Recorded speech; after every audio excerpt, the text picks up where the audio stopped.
All right, here we are with another lecture in U.S. history. This lecture will deal with the Puritans of Massachusetts. In previous lectures, I have discussed in rather great detail the Protestant Reformation. In the Protestant Reformation, obviously you have a German component to it. You'd have a Geneva component. The German component would be Martin Luther and his descendants, including Lutheranism, some Mennonites, and so on. But for the Geneva component, that really is going to influence to a lesser degree, France, but it is especially going to influence those religious dissidents in England. The Puritans come and take their lineage from Geneva. Now, the Puritans in our history have had oftentimes I would say, a very unjustly earned reputation. At times, they have been portrayed as hard and cold and so forth, lifeless, almost nothing but religious fanatics. Were they religious? Oh, certainly they were. But I have come to find them as some of the most interesting and obvious, also, frankly, human individuals out there. They do it their own way, to be clear. They're not like us, but at the same time, they are not just cold individuals who just thumb through their Bible endlessly looking for this little nugget of information or that passage of Scripture. They're far more than that. Part of the reason the Puritans have received a bad reputation over the years, some of it has to do with the fact that they're going to be followed, their movement will be followed by the Enlightenment. The Enlightenment is a time period from roughly the late 1600s through about 1815 or so. Arguably a little earlier. But anyways, all that to say is that the Enlightenment, especially those who are prominent writers in the Enlightenment, like a Jefferson or a Franklin on the American side, or perhaps a Locke or some other individuals on the European side of the ocean, they took a dim view of religious, maybe fanaticism might be right, but certainly religious dogmatism. They took a dim view of it, and the Puritans, of course, are going to be accused of, and at times rightly so, accused of being zealots. I think that's a fair assessment thrown at them. The second reason, especially amongst students now, that the Puritans, if students know anything about the Puritans, it has to do with the fact that the Puritans are going to be portrayed very badly in the book The Scarlet Letter. And I don't know how many of you who are watching this video had to read The Scarlet Letter in high school or junior high. Probably it's somewhere around freshman year in high school. But if you read it, it's written by a guy named Nathaniel Hawthorne, and you remember it. The Scarlet Letter does not paint the Puritans in any sort of flattering light. They are very much a despised and disliked group, to say the least. The fact of the matter was Nathaniel Hawthorne himself grew up and came out of Puritan roots, and he had developed the book was written in the 1840s or so, he developed a healthy dislike, and that's probably being a little bit mild on my part, but he developed a healthy dislike for his ancestors. He did not like the Puritans one iota, and in fact, in many respects, he despised them at times. So what you get out of there is a very jaundiced and a very negative view of the Puritans. But as I've said, I've come to view them, and while not perfect by anybody's imagination, they certainly were not just cold and lifeless religious fanatics. I don't get that at all. But anyway, so what we'll talk about now in this lecture is the Puritans, because there are basically three great settlements in English or colonial North America, colonial North America, that settle along the coast and so forth. The first of these three great settlements, and we'll deal with all four of the English-speaking peoples that are going to come, or at least their dialects anyhow, and these are the Puritans. The first settlements in North America are not done by the Puritans. In fact, actually, you find the first settlements in English North America at Jamestown and so on. Yes, I know St. Augustine, Florida is older than Jamestown, but for English-speaking North America, Jamestown is where it really begins at. But those are the Cavaliers, or the future Cavaliers of Virginia. We'll deal with them in the second lecture after the exam. But the thing is, I say that, I should remember, I may use this video again as I'm recording it. There is an exam following this lecture. If you see this and it is somewhere in the year 2021 or something like that, or later, you may not have a lecture following this exam. So just understand it's just me recording at a certain time period.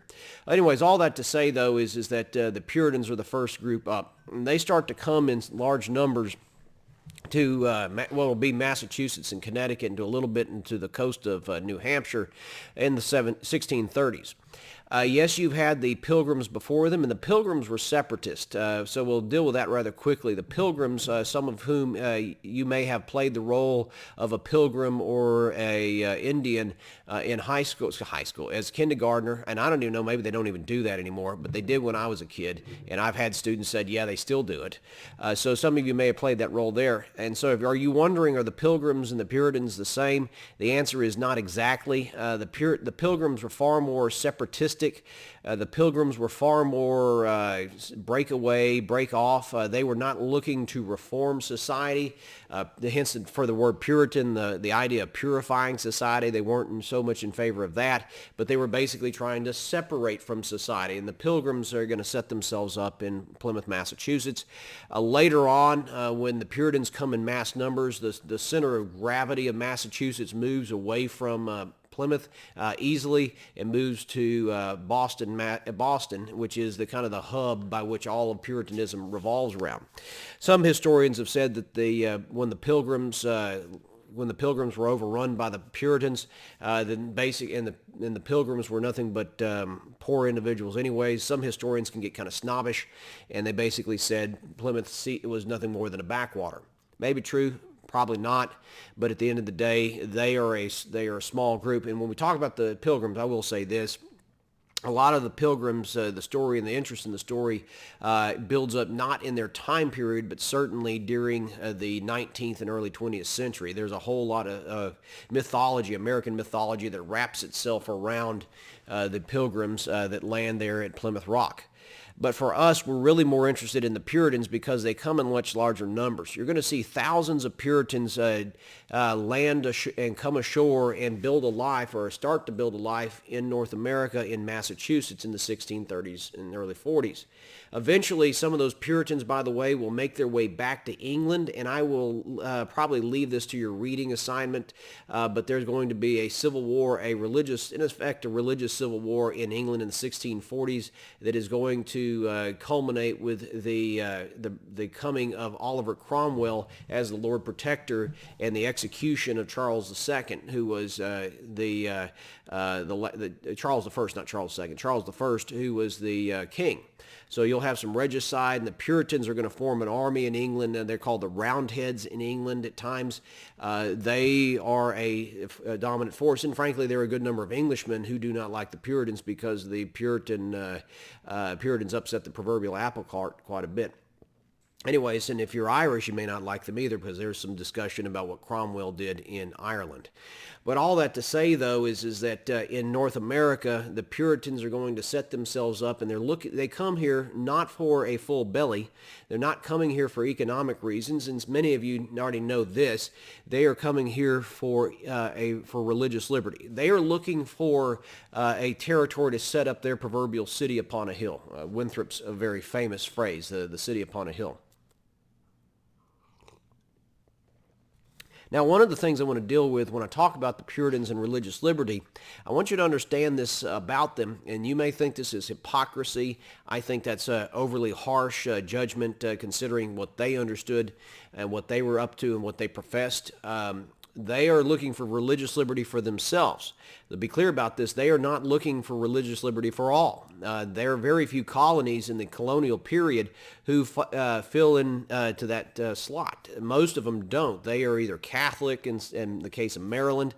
They are Anglican in the case of Virginia and South Carolina. Obviously, Massachusetts and Connecticut would be Congregational, and which is to say Puritan. And then Pennsylvania would be Quaker, and on we can go.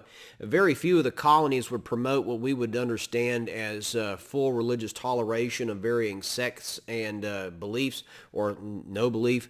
The fact of the matter is, when you talk about the Puritans, they don't understand that concept. It was true of the Pilgrims before them and the Puritans as they come, but to sit there and say in the hindsight at the perch of 2020, literally and figuratively, literally the year 2020 and figuratively the expression, hindsight is 2020, to look back at the Puritans and say, oh, by the way, they should have promoted religious toleration and they should have been accepting of everybody who came.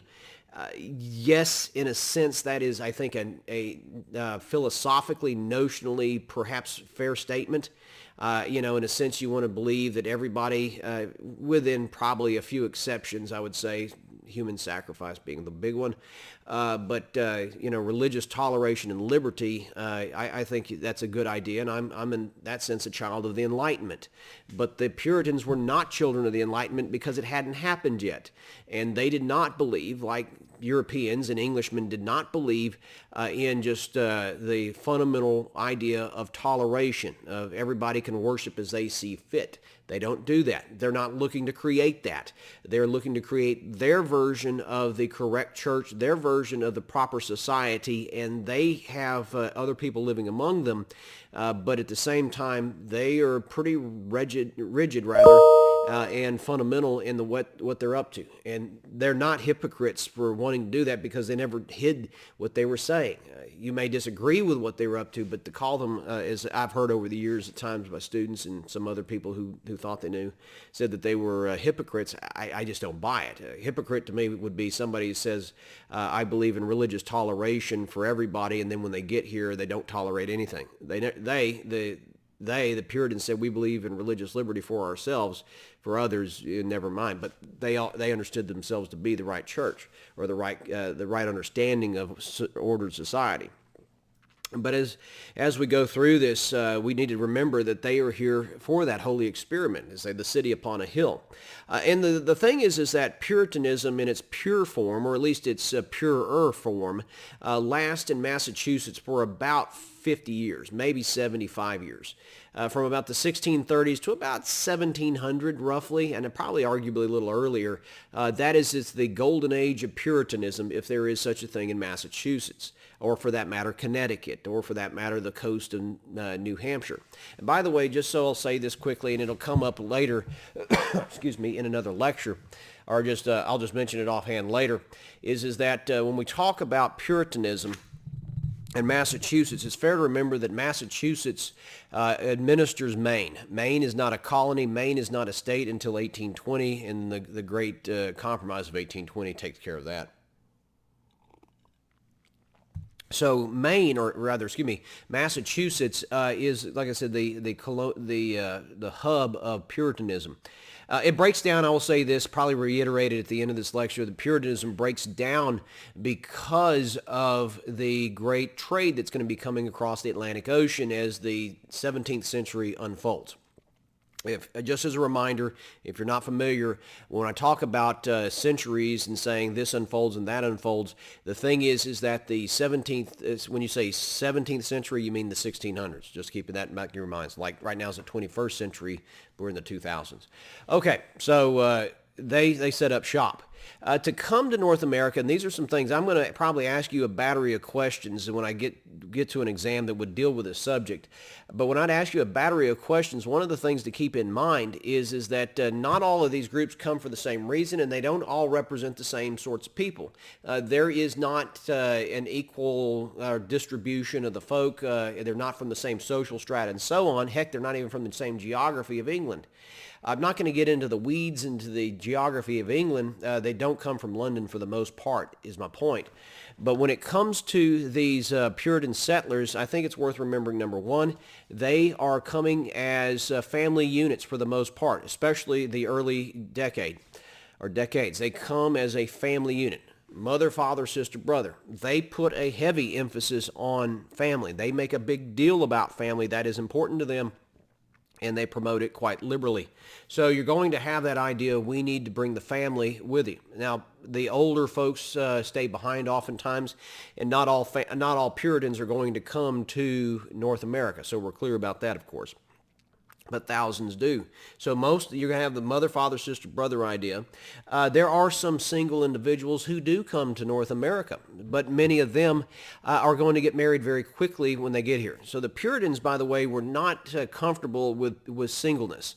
They were not comfortable with the idea of perpetual bachelorhood for the most part. They were not comfortable with the idea of being a bachelorette for, for the first 25, 30 years of your life. They were promoters of marriage, to be sure, to say the least. By the way, if you were to come to North America as a single man, especially a single young man, and try to move over here, the reality would be is that you'd need to have somebody sponsor you, not just financially, but you'd have to have references and a resume basically bringing you across the, saying that this kid is somebody you'd want. You don't want somebody spoiling, one bad apple spoiling the lot sort of idea. So they did not let everybody who had a checkbook and a want to come to North America, at least not initially.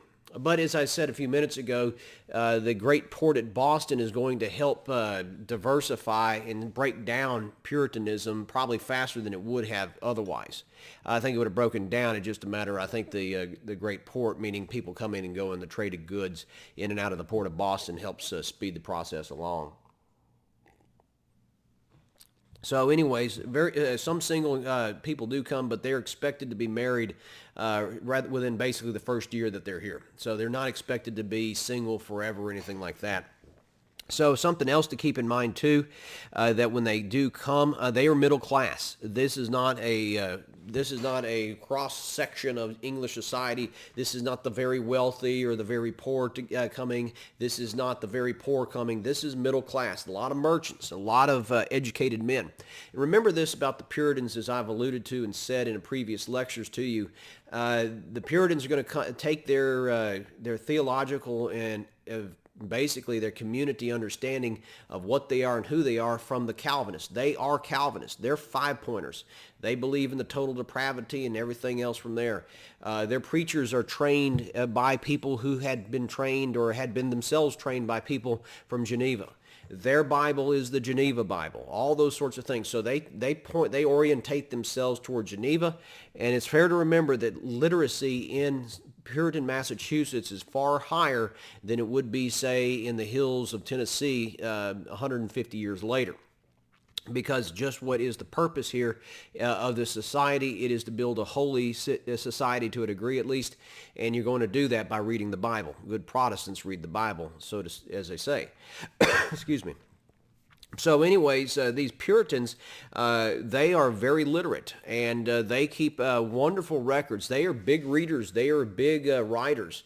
That's the nice thing about it is, from the historian's perspective, is they kept diaries left and right.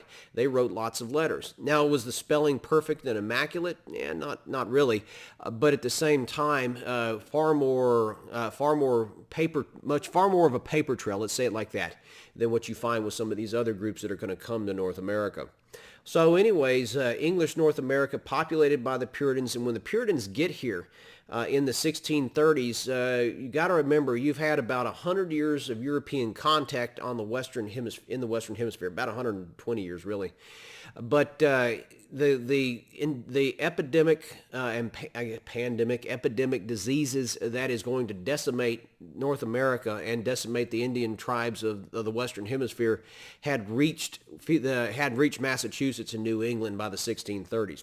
There are far, far, far fewer individuals living in New England, or what we call New England, in 1630 or 1640, at least amongst the indigenous people, than there were in, say, 1540 or 1530, and certainly all those smallpox and all those various diseases the Europeans brought when you had the contact, say, with Cortez in Mexico, for example, or others. All those diseases are going to spread like wildfire, and again, as I've said, it knocks out, kills about 90% of the Western Hemisphere in the span of 100 years. That's an epidemic right there. As I said, they had no natural immunity. There's no anything of the sort.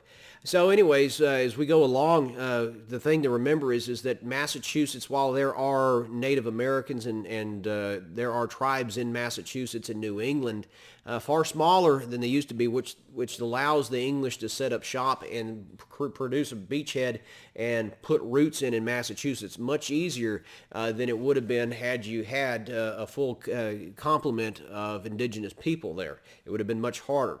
The English, in this case, the Puritans do not get along very well with their Indian neighbors. The feelings were mutual. Neither side particularly loved the other, and so there's going to be recriminations and violence in both cases. There, in my opinion, when I talk about Indian and Puritan relations, I don't think there are, frankly, good guys and bad guys in here. I think there's enough bad to go around that everyone probably has something to answer for in the hereafter. But anyways, all that to say, though, is that that's there. Anyways, when they set up shop, though, what they find is that their diet is going to change a little bit. And so let's start talking about that. When they came here, they noticed that there was a whole lot of fish in the water. You saw, in fact, actually, the Puritans are going to remark in letters and notes in diaries that as their ships were coming into Boston Harbor or some other inlet or cut, Cape Ann or something of that nature, maybe they're at Portsmouth, New Hampshire, maybe on the coast of Connecticut. As they're coming in, they continually noted that the fish jumped out of the water. It seemed like the porpoises, I say porpoises, but the larger marine life was jumping out of the water, welcoming them. The sea was teeming with fish at that time period. It's still got a lot of fish today, but back then it was just a massive amount of fish. And so the Puritans noted that quite well. And by the way, the Puritans would eat fish. They did not like fish. They ate it, and as soon as they could ditch it, they ditched it like a bad habit. For them, the Puritans, no. The Puritans did not enjoy a good seafood dinner. That was not part of their, as you can call it in your notes, their canonical dish. They don't wake up in the morning and say, let me have, a redfish or a snapper. They don't dream about going to Papado's or some other fish house or something like that. Obviously, they didn't exist, but you know what I'm saying. They don't like the fish. They eat fish because it keeps them alive initially, but as soon as they can switch over to their more traditional diet, they did it. They were Englishmen, and so one of the things they ate mutton and they ate very mushy beef. I think it's fair to remember too when we talk about these people, and I might go into a more detailed lecture later in this course.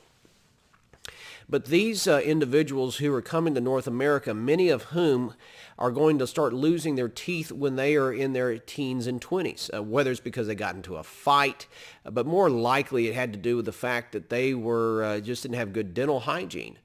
You know as well as I do, you don't take care of your teeth. You don't do a little flossing. You don't do any brushing or anything like that. You don't get them cleaned every 6 months or a year.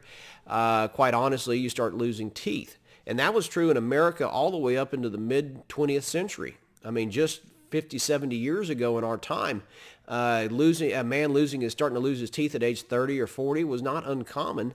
My grandmother, she was born in 1905, and she was not a poor woman. I don't want to make her sound like she was wealthy. She wasn't, an heiress out of River Oaks or something.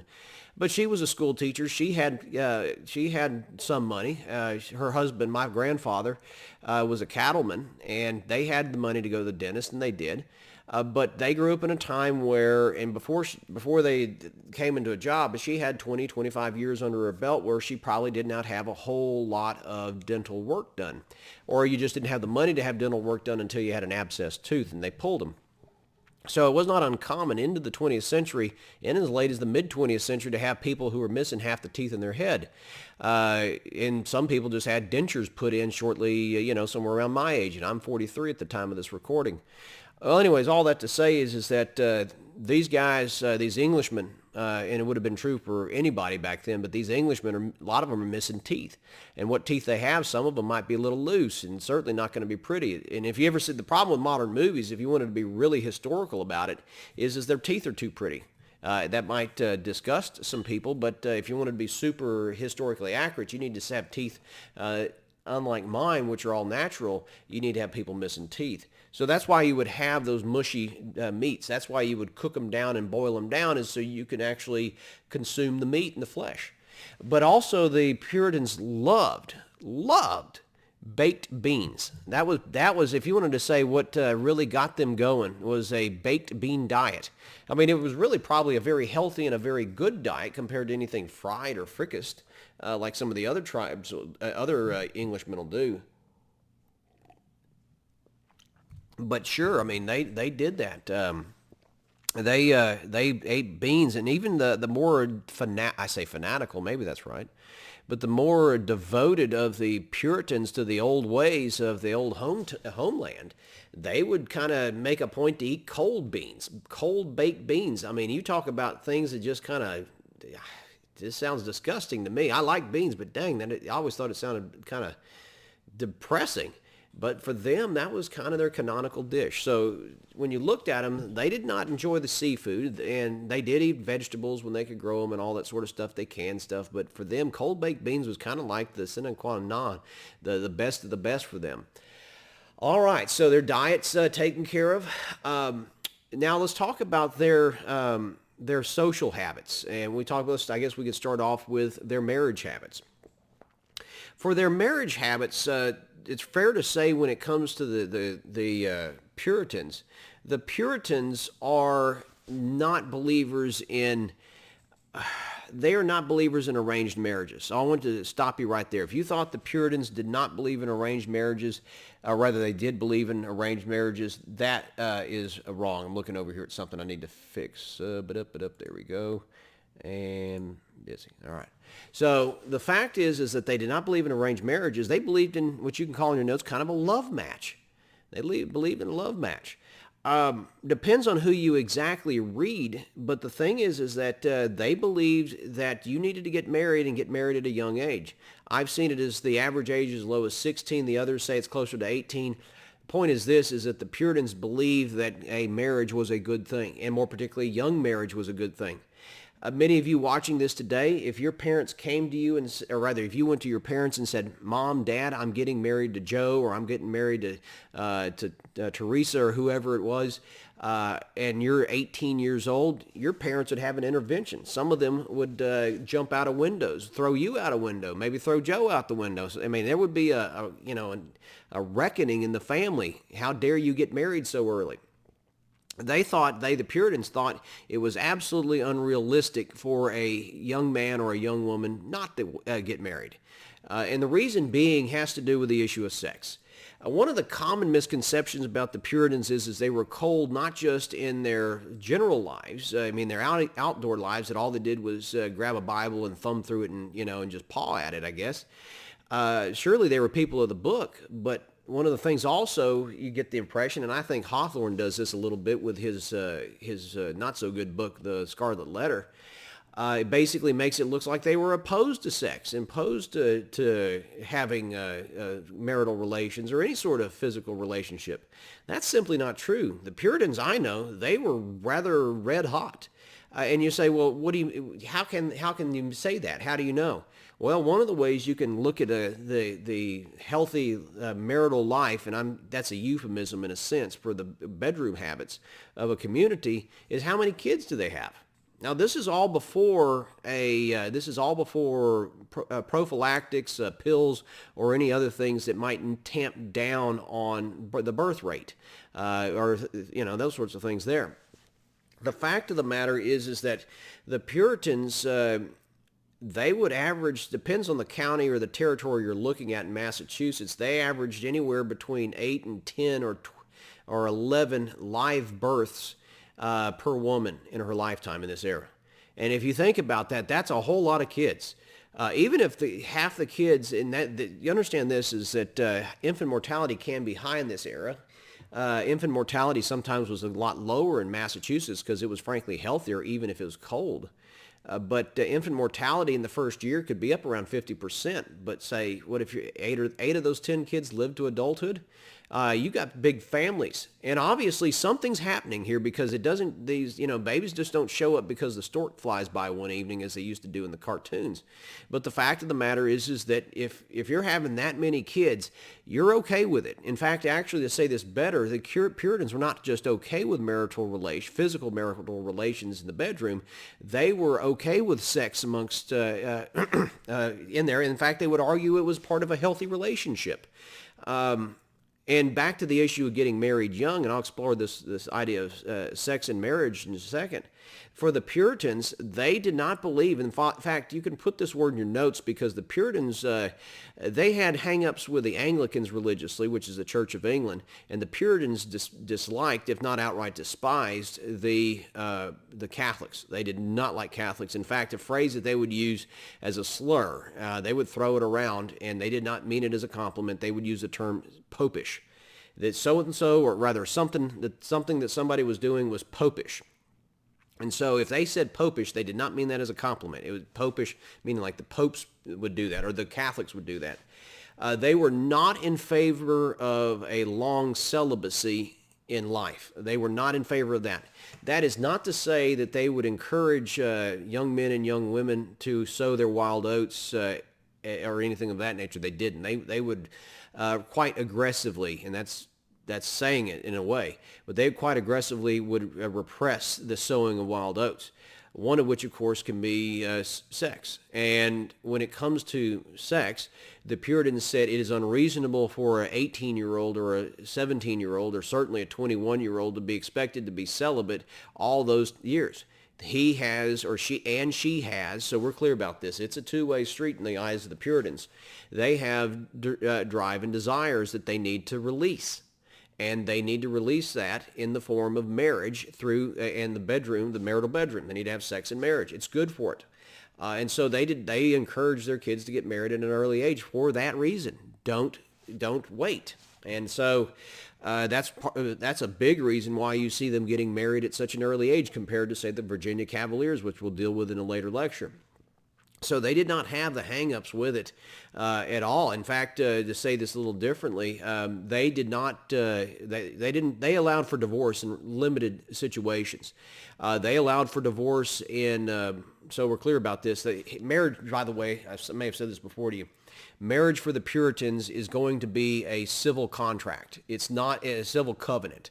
You're going to get married by a judge, a civil magistrate. You do not have church weddings under the Puritans. They don't do it that way.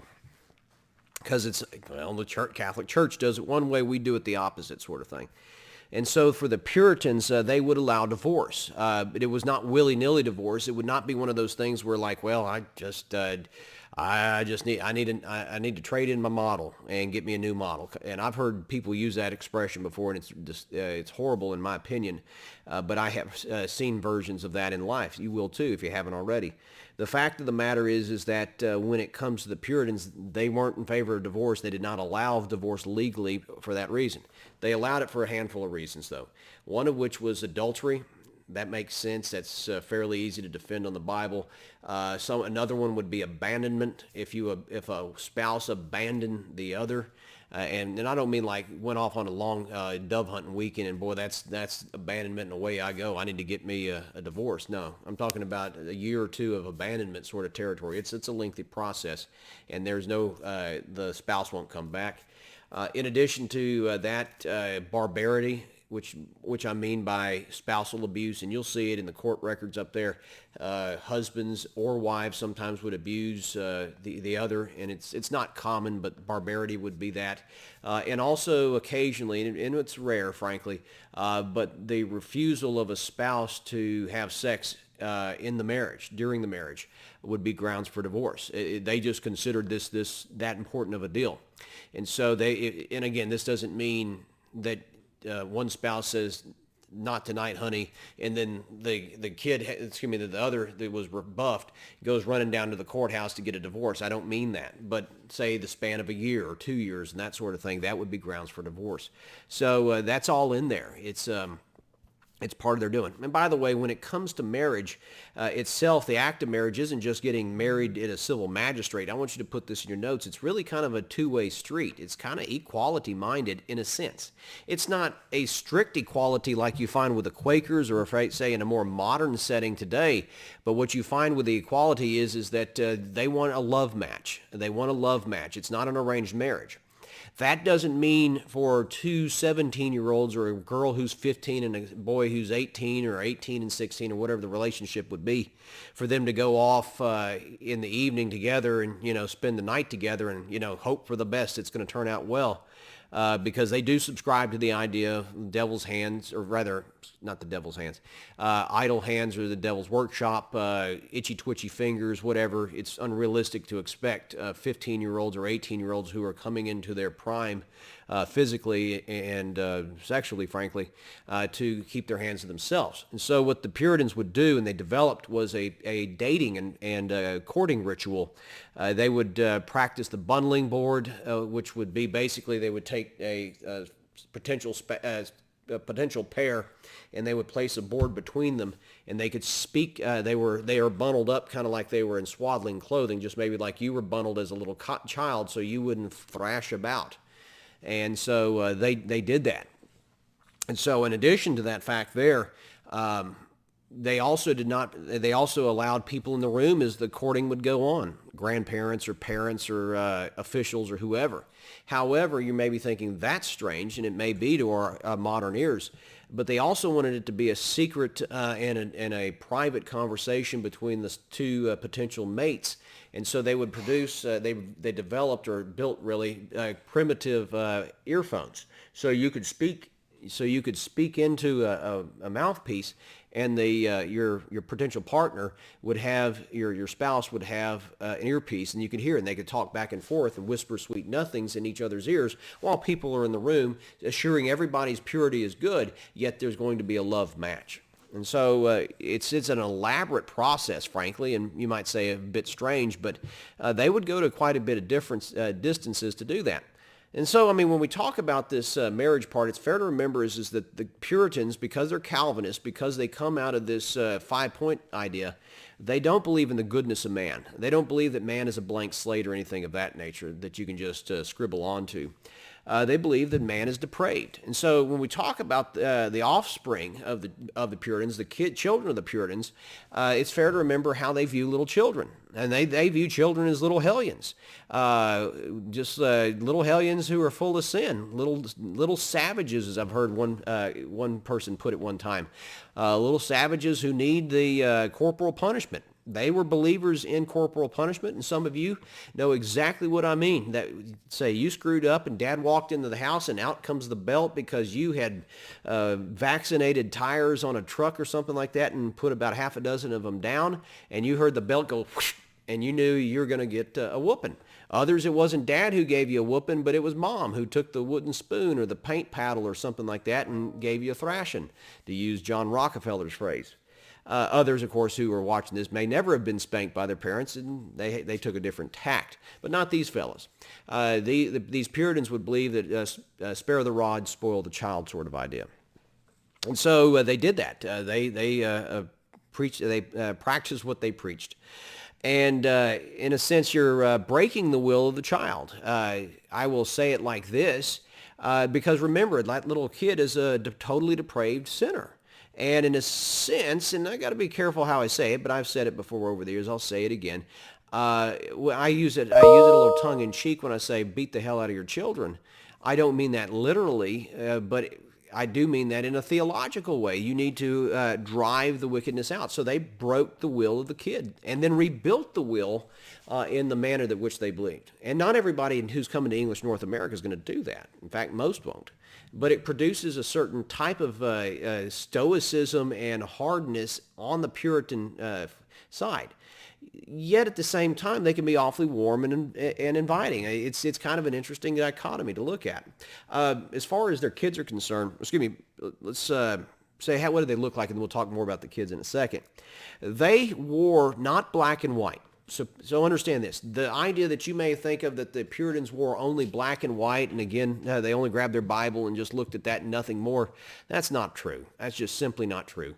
They wore greens and browns and tans and khakis and some purples, but not like a fire engine red or a banana yellow or anything like that. They didn't do that because those are too harsh of colors. They liked earth, to say it a little bit, they liked earth tones. Even black and white sometimes can be too harsh for their ways. So that's the way they looked at it.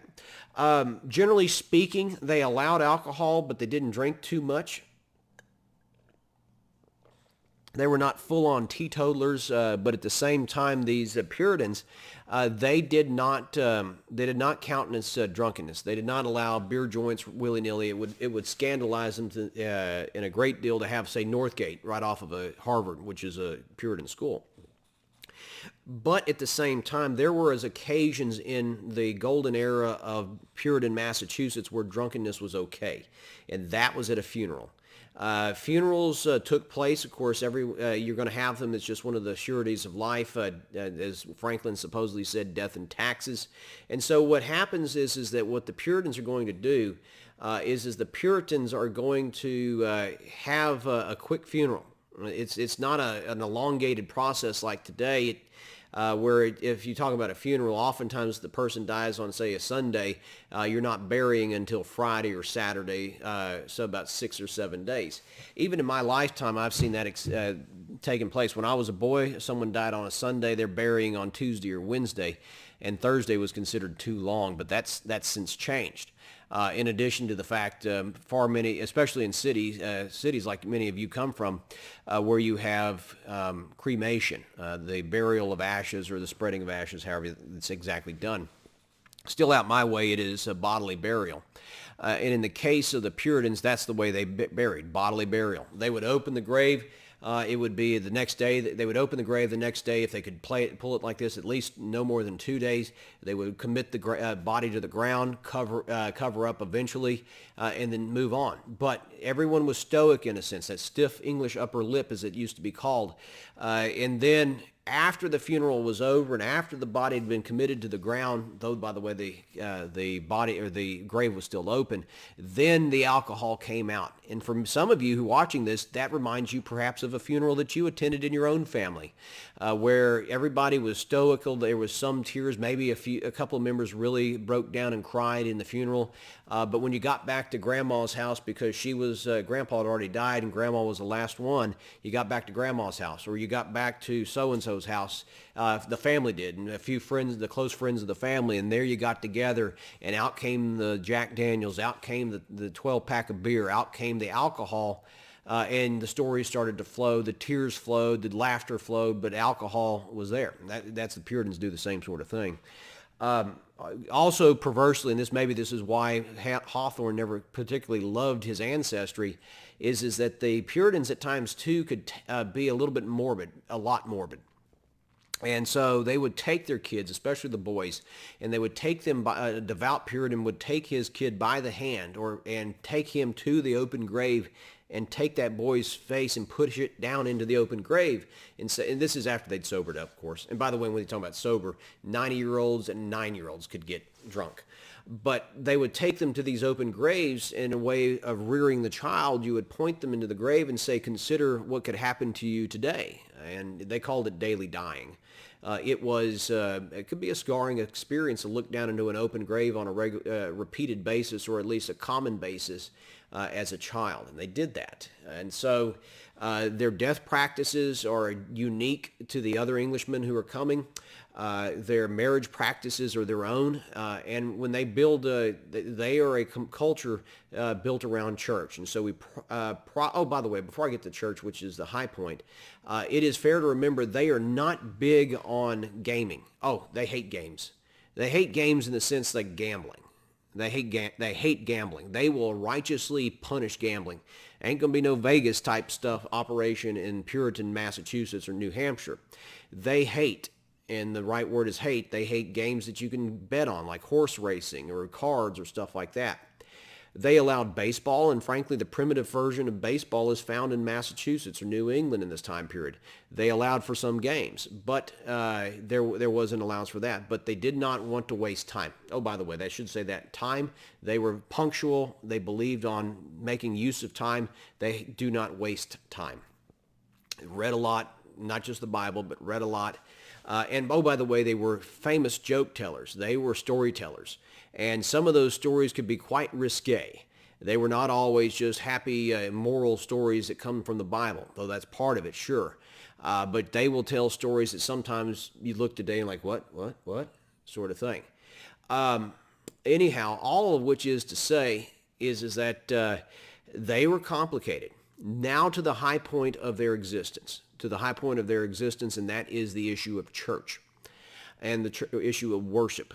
If you lived in Puritan Massachusetts, you were expected, much like expected to get married, you were expected to go to church. You were not given a special dispensation. You were not uncompelled. You had to support the church financially through either tithes or through, not just tithes, but tithes and taxes. That's what I was trying to say.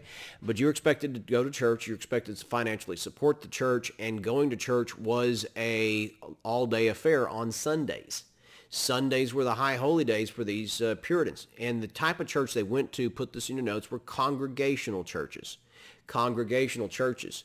They do not have bishops. They do not have priests. Obviously, if Catholics have that, they're not going to. And these churches, in many respects, were autonomous, meaning they had their own voting and organizational privileges. They did what they wanted to do. I think you need to make that little note in your notes right now. They did it their way. They had autonomy. They had freedom of movement and action, and to set their rules in society as more or less they saw fit, because the English, or the English, soon to be the British, are not going to interfere all that much, because that's a long way away, and besides, get the Puritans out of the community anyways, it's a good development. So these Puritans have a lot of autonomy, and that reason I bring up they did it their way, it has the role of basically creating habits of independence. And so I guess if you notice, just when I use that phrase, habits of independence, just for a little bit, I'm starting to set my pawns out for the coming of the American Revolution. Well, anyways, that's in the future, far into the future chronologically. We're here in the 1630s or the 1650s or the 1660s. But for their churches, it was an all-day affair. Church opened, say, about 9 a.m., got underway. There was some singing. Put this in your notes. They would sing not with musical instruments, but with a cappella, meaning without musical instruments, and they would sing the psalms. And so that's the way they did it. And after the singing was done, then the preacher would get up there, the parson would get up, and he would preach a sermon. And again, this is a Calvinistic sermon. It's a Calvinistic style, a Geneva style, which is very learned, very deep at times. And in fact, actually, the idea was back then is you manuscript your sermon. And it was also partially because a lot of those men who were preaching were not necessarily, they were not bad men or anything like that, and some of them were quite erudite. But to say everything you needed to say, you had to write it down, and you wanted to get your words just right. But they would put those sermons on, I'll also use the term 3x5 cards. They were a little bit bigger. But they would write their sermons in such tiny script on these cards that they would hold the card up like this, right in their face, and they'd read it. And if you thought that your pastor or your priest who may preach for 15 minutes or his homily for 10-15 minutes or his sermon for 30 minutes was going on way too long, these preachers, these Puritan preachers in congregational Massachusetts, they would preach for 2 and 3 hours. They're not short services. And just understand this, it's cold. It is colder then than it is now, and it has to do probably with the fact that you had some sunspot activity that wasn't happening and made the earth colder. All of which is to say is that these drafty churches, these Puritan churches, a lot of folks got cold, and they had to shift and so forth. And then people might fall asleep or try to fall asleep. And so there would be, the proverbial nudge. Some of you got your knees squeezed as you started to fall asleep in the church. You know what I mean. And then also when these churches go through and the pastor or the preacher is standing up on a raised pulpit, when I say raised, if this was in class, I'd be standing on a table right now to mimic it. But it'd be raised so it would make the voice of the pastor travel further and further to the back of the building.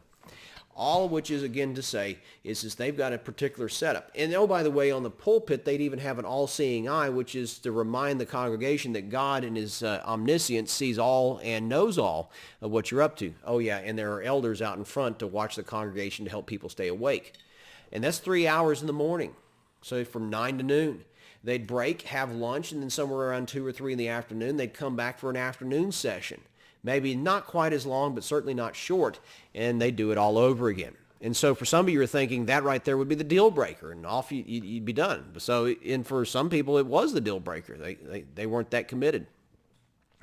But at the same time, ultimately, when you talk about the Puritans, do they have crime in Puritan Massachusetts? Yes. Every community is going to have some crime. It's just a matter of how much and how far away. But for them, they never had nearly the same amount of sexual assaults or murders or violent crimes that other colonies or modern societies like the United States have. You could literally sleep with the doors open sort of thing, and it would be okay. But it ultimately breaks down. So as I like to use the year 1700 as a good round figure, the fact of the matter is it broke down partially because simply you had people moving in. So there was all that port traffic. You're going to have non-Puritans starting by the 1660s, especially, and later. You're having port traffic, and you're going to have people living amongst the Puritans.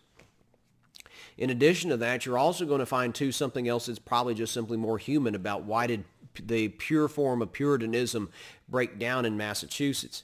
A lot of it also, I would argue, has to do with the fact that it's just human nature at work. Maybe for a while in one's life, maybe for a generation in one's community. You can have religious revival or political awakening, and I use that term because I think you can be very zealous and not be a religious person. It acts the same, but it can take different words and forms. But when it comes to the Puritans, they were religious, and they were fanatics. They were zealots. At the end of the day, you have to say what they were, and they were fanatics and zealots. But most people can't do that for a lifetime. Some can.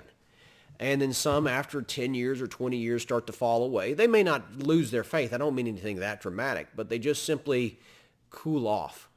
People can't stay ginned up forever. And then on beyond that, you're talking about the next generation. The next generation that of Puritan Massachusetts may not be nearly as fanatical or strong on all the details of Calvinism. They may still be congregational. They may still be Calvinistic at their heart. They may still affirm the 5 points. But they also are merchants and businessmen making trades and doing deals with England. And so thinking in that sense, they weren't here like their fathers or grandfathers were to produce this shining city upon a hill, but they are here. Their part of life is to produce money and trade and make money. They still go to church. They still do what they do, but it's not the pure experiment that it once was. And so it breaks down.